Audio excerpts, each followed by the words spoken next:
স্বাধীনতার ৫৪ বছর আমাদের মান মর্যাদা অন্য জায়গায় বন্ধক রাখা হয়েছিল। জামায়াতে ইসলামের আমির ডক্টর শফিকুর রহমান বলেছেন, স্বাধীনতার ৫৪ বছরে আমাদের দেশের মান মর্যাদা অন্য দেশের কাছে বন্ধক রাখা হয়েছিল।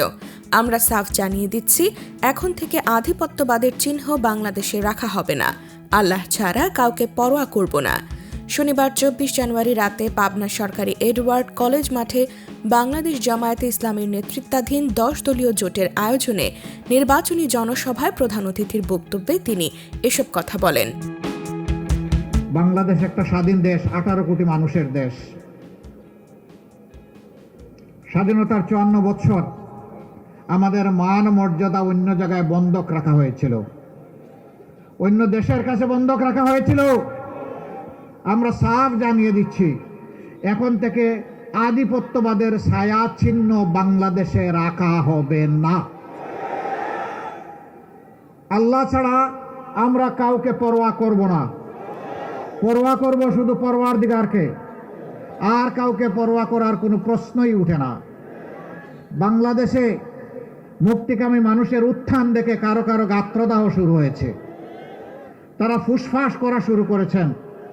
তাদেরকে পরিষ্কার করি, ভাই বন্ধু হয়ে থাকো, ভাই হয়ে থাকো, আমাদের যে প্রতিবেশী হয়ে থাকো। আমরা তোমাদের কোনো আভ্যন্তরীণ ব্যাপারে নাক গলাতে চাই না। মেহেরবানি করে আমাদেরও আভ্যন্তরীণ ব্যাপারে আপনারা নাক গলাতে আসবেন না। অনেক গলিয়েছেন, সর্দিটা এখন সামলান, এখন নাকটা একটু পরিষ্কার রাখেন। প্রিয় পাবনাবাসী, এই সব কিছুর জন্য একটা পরিবর্তন দরকার। বস্তা পচা রাজনীতিকে বলা দরকার তোমাকে লাল কার্ড। আপনারা পাবনা থেকে লাল কার্ড দেখাতে পারবেন? মুবারকবাদ। এর জন্য প্রয়োজন একটা অর্থবহ সংস্কারের প্রস্তাবনা পাশ করার জন্য হবে গণভোট একই দিনে।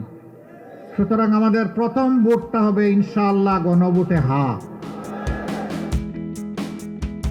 ডক্টর শফিকুর রহমান বলেন, এই সবকিছুর জন্য একটা পরিবর্তন দরকার। বস্তা পচা রাজনীতিকে বলা দরকার তোমাদের লাল কার্ড। এজন্য দরকার একটা অর্থবহ সংস্কার। এজন্য আমাদের প্রথম ভোটটা হবে গণভোটে হ্যাঁ।